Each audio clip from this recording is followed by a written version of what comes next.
اے میری ماں مت رونا کہ تیرا بیٹا تیرے ہتھیلی سے باہر ہو گیا. اے میری ماں مت رونا کہ تیرا شوہر تیری بات نہیں مانتا ہے. اے میری بہن تو کبھی مت رونا کہ تیرا بھائی کماتا ہے اس کی کمائی میں برکت نہیں ہوتی ہے. سن لے, اگر تیرے گھر میں بیماری ہے, بیماری کو اگر تو دور کرنا چاہتی ہے, تیرے گھر کا مرد کام میں نکلتا ہے اس کی کمائی میں اگر تو برکت دیکھنا چاہتی ہے, تیرا بچہ اگر اسکول کالج میں پڑھتا ہے بیٹا یا بیٹی اس کی تعلیم میں تو اس کو آگے دیکھنا چاہتی ہے, تو میں گارنٹی کے ساتھ کہتا ہوں یہ مرد باہر نکل کے گلی گلی کوچا کوچا کام دھندے میں رہے اور تو اپنے گھر میں رہ کے کھانا بنا, گھر کا کام کاج کر, ٹائم سے نماز پڑھ, وقت نکال کے روزانہ رکو 2 رکو 5 رکو قرآن کی تلاوت کر, اور کر کے جب تو دعا کرے گی, میرا ایمان کہتا ہے کل دنیا جب سو جایا کرتی تھی تو نبی کی بیٹی فاطمہ رات بھر قرآن پاک کی تلاوت کر کے جب خدا کو راضی کرتی تھی تو خدا کی رحمتیں مچل مچل کے فاطمہ کا استقبال کرتی تھی. تو فاطمہ تو نہیں, فاطمہ کی کنیز ہے. اگر تو نے اپنے گھر میں تمام کام سے فارغ ہو کے اگر قرآن کی تلاوت کر لیا, میرا ایمان کہتا ہے ادھر تو دعا کرے گی ادھر تیرے شوہر کی کمائی میں برکتیں ہوتی نظر آئیں گی. ان کے بولو سبحان اللہ, مچل کے بولو ماشاء اللہ. ہوتاٹا بجھتے پرچین, بات میری سمجھ میں آ رہی ہے. ایک بندی کی شادی ہوئی, قرآن پڑھے گی نہیں سب کچھ کرے گی. ایک بندی کی شادی ہوئی, باپ نے 3 سامان دیا جہیز میں. آپ لوگوں کی یہاں جہیز کا لین دین ہے کہ نہیں؟ ارے بولیے نا. ارے اتنا ہے کہ جس کا لڑکا جتنا بڑا اس کا منہ اتنا بڑا. ارے بولیے نا. اگر راج مستری ہے تو پھٹپھٹیا چاہیے. ارے بولو نا. اور اگر کسی آفس میں افیسر بن گیا, بینک میں ملازم بن گیا تو اس کو پھٹپھٹیا سے کام نہیں چلے گا, 4 ویلر چاہیے. ارے بات سمجھ آ رہی ہے؟ اب یہ نوجوان انتظار کر کے اپنے ابا کو کھود رہا ہے کہ ایئرپورٹ بناؤ, سسر سے میں ہوائی جہاز مانگوں گا. ارے بولیے نا جی. ایسا دن بہت جلدی آنے والا ہے. مسلمانوں تم تباہ ہو گئے, ہم برباد ہو گئے. صرف رسم و رواج کو ہوا دینے کی بنیاد پر ختم کر دو جہیز کا مانگنا, اس لیے کہ جہیز مانگ مانگ کر کے تم نے اپنے آپ کو اتنا برباد کر دیا, ہم نے اپنے آپ کو اتنا برباد کر دیا کہ جس کا باپ پیسے والا ہے اپنی بیٹی کی شادی میں اپنے سمجھی کو خوش کرنے کے لیے سارا ساز و سامان تو اس کو دیتا ہوا نظر آ رہا ہے, لیکن وہ باپ جو بیچارہ روز کنواں کھودتا ہے, روز پانی نکالتا ہے, بیچارہ مزدوری کر کے 400 ٹاکا حاصل کرتا ہے, گھر کے بچوں کو کھلائے گا یا زمین جائیداد بیچ کر کے جہیز کا سامان مہیا کرے گا. نتیجہ یہ نکلتا ہے کہ 2 سہیلیاں, ایک سہیلی کی شادی 18 برس پہلے ہو گئی, اس کی دوسری سہیلی آج 36 برس کی ہو گئی, مگر اس کی ہتھیلی کو مہندی سے رنگین کرنے والا کوئی نظر نہیں آ رہا ہے, اس لیے کہ وہ غریب باپ کی بیٹی ہے. یاد رکھو, مسلم گھرانے کی بیٹی صرف اپنے باپ کی بیٹی نہیں ہوتی بلکہ پورے سماج کی بیٹی ہوتی ہے, پوری پنچایت کی بیٹی. بولو بات صحیح ہے کہ نہیں ہے؟ تو کچھ تو بولو پیار سے سبحان اللہ. پورے سماج کی بیٹی ہوتی ہے. یہی بیٹی ہے اگر کسی غیر مرد کے ساتھ نکلتی ہے تو صرف اس کے باپ کی بدنامی نہیں ہوتی, پوری بستی کی بدنامی ہوتی ہے.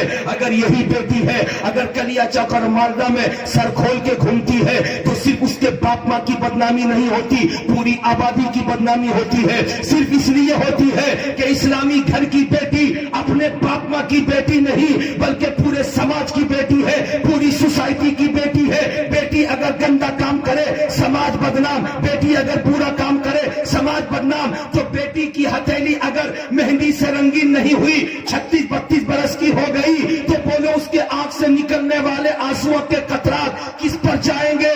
محلے کے علاقے کے وہ لوگ جن کو خدا نے دولت تو دیا مگر ڈیمانڈ مانگ مانگ کے, جہیز مانگ مانگ کے ماحول اتنا خراب کر دیا کہ امیر گھر کی بیٹیاں تو بیاہ گئی مگر غریب گھر کی بیٹیاں بیٹھی رہی. آنسوؤں میں بہت دم ہوتا ہے, یہی آنسو اگر نکل کے اللہ کی بارگاہ میں قبول ہو جائے تو کتنے امیروں کا گھر میں شمار ہو جائے, کاروبار ختم ہو جائے.